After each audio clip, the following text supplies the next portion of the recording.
Dito natin ilalagay yung ating signage. Ayan, napapalitan. So tara mga isprikitik, samahan nyo ko. Magsusukat kasi ako. Ayan.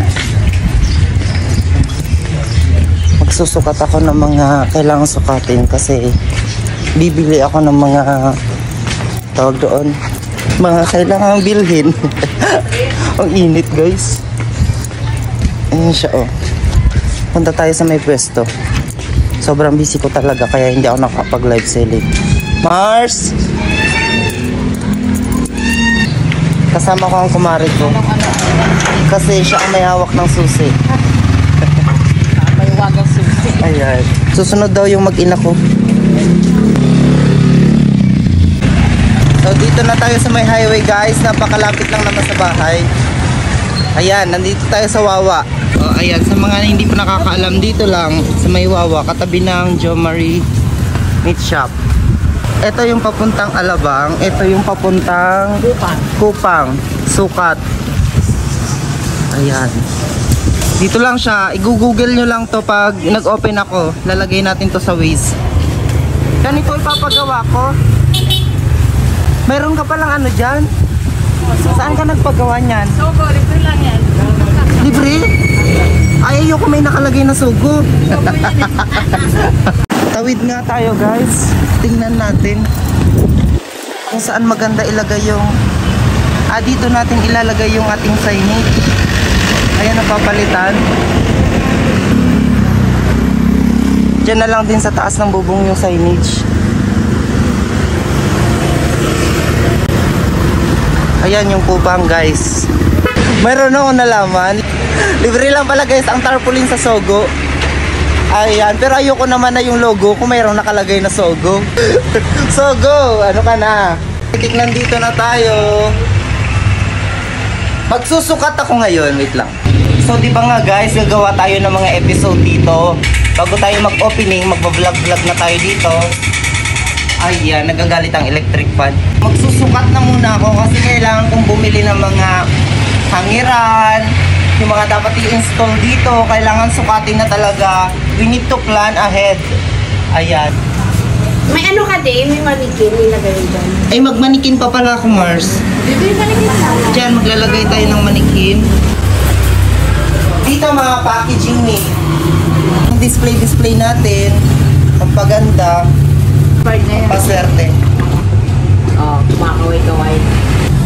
Mga isprikitik, meron kasi akong naiisip. Gusto kong hingin yung suggestion nyo. Kung magpapagawa pa ako ng counter dito, liliit yung space.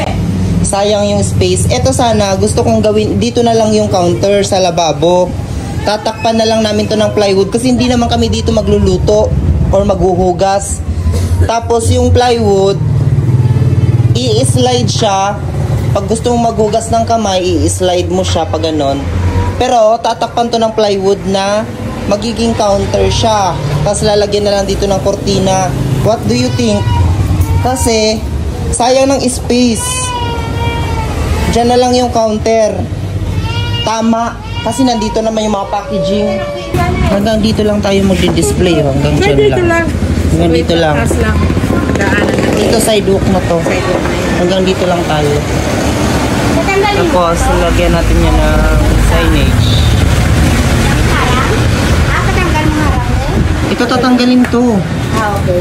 Para huwag kasi, nakinig na ako sa mga suggestions nyo na hindi na magpapalagay ng aircon, hindi na rin magpapalagay ng window glass dito para hindi siya intimidating sa mga customer, sa mga passer, sa mga walk-in. Talagang open lang siya for everyone. Ayan, kasi pag nilagyan dito ng window glass, baka hindi na kayo pumasok, mahiya na kayong pumasok. So yun yung mga suggestions nyo na pinapakinggan ko. And then ito, papatanggal ko to lahat. This one. At pati ito, papatanggal natin yan. Kasi itong buong sides na to, kailangan naka-display dito lahat ng mga naka-hanger lang na items. Wait lang, no, videos na. Yan. Yan lang. Magsisimula na akong ipaayos to kasi nga ayoko mag-ahol sa oras. February 8 ang Grand opening. Ah, grand opening talaga para maraming pagkain, no? Baka grand opening. Opening na lang ko. Huwag nang grand. May grand opening, may pagkain yun Yung grand opening para naman kasing mukhang ano yan, tunog may catering yan. Kaya nga. Huwag nang grand opening, opening lang. Opening na lang. Pansit na lang. Oo nga. Yes, magpapapansit na lang ako. Guys, pumunta kayo dito sa grand opening February 8. Meron tayo mga pag-giveaway. And pakain na rin syempre sa mga few peoples, hindi naman lahat. Yung mga ano lang, mga first comers. So yun lang muna guys, nagsukat ako. Ito lang nasukat ko. Pero at least alam ko na kung ano yung mga kailangan kong bilhin. Tapos kukuha ko dito ng karpintero, si Kuya Ian. Kuya Ian, baka naman pwede mo na kitang hiramin. Ayan. Baka naman madam, pairam muna kay Kuya Ian mga 2 araw. So tara na guys, uwi na tayo. Dito lang yan ha. Hey. May sari-sari store oh. Meron ako dito katabing sari-sari store. Kaya naman din katabi mo ba? Yeah. Okay guys, uwi na tayo mga esprekitik.